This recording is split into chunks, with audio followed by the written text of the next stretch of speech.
defending undefeated.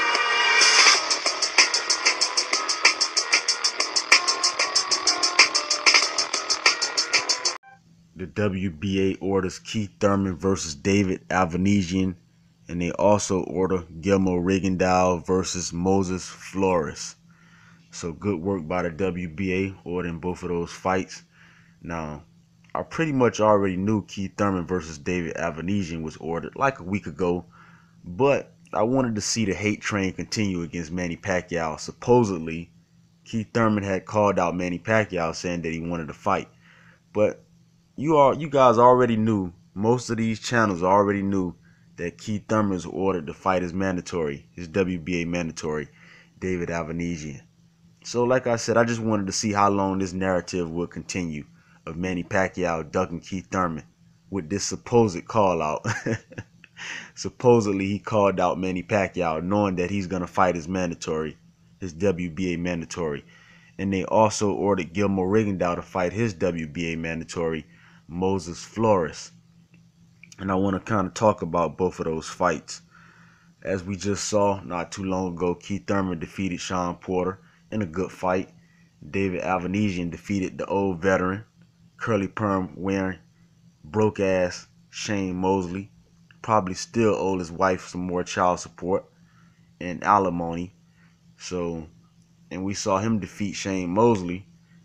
It was a 12-round decision. Not the best fight, but he got the win. He got the W. I think Keith Thurman is going to make easy work out of David Avanesyan. It's going to be an easy fight. And let me break down the Guillermo Rigondeaux Moises Flores fight. Now, Moises Flores, he is 25-0. He's an undefeated interim champion, young, strong, hungry lion. He is tall. He's going to have the reach advantage over Rigondeaux. But he is slow. He's very slow-handed. But like I said, he's going to have that height advantage and that reach advantage over Guillermo Rigondeaux. He looks like a Mexican version of a Tommy Hearns. He's very imposing with his height. Very imposing. I think he's like 5'9", 5'10". When you guys look at him on tape, he's very tall. And I think that's going to cause some problems for Guillermo Rigondeaux. But like I said, he's also slow. Very slow hand speed.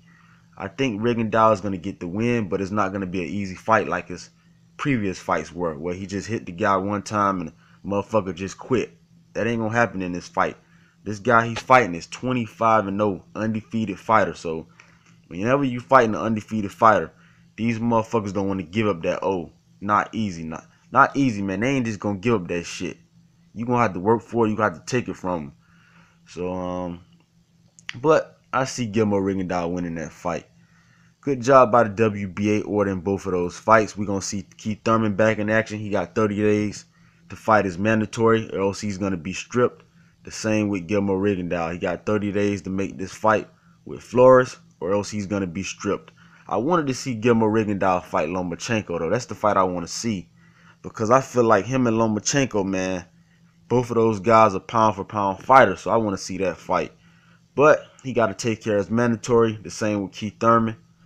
So we'll see. We'll see. Y'all let me know what y'all think about these two fights. Keith Thurman versus David Avanesyan. Guillermo Rigondeaux versus Moises Flores. Drop me those comments. Hit that like button. And subscribe. I'm out.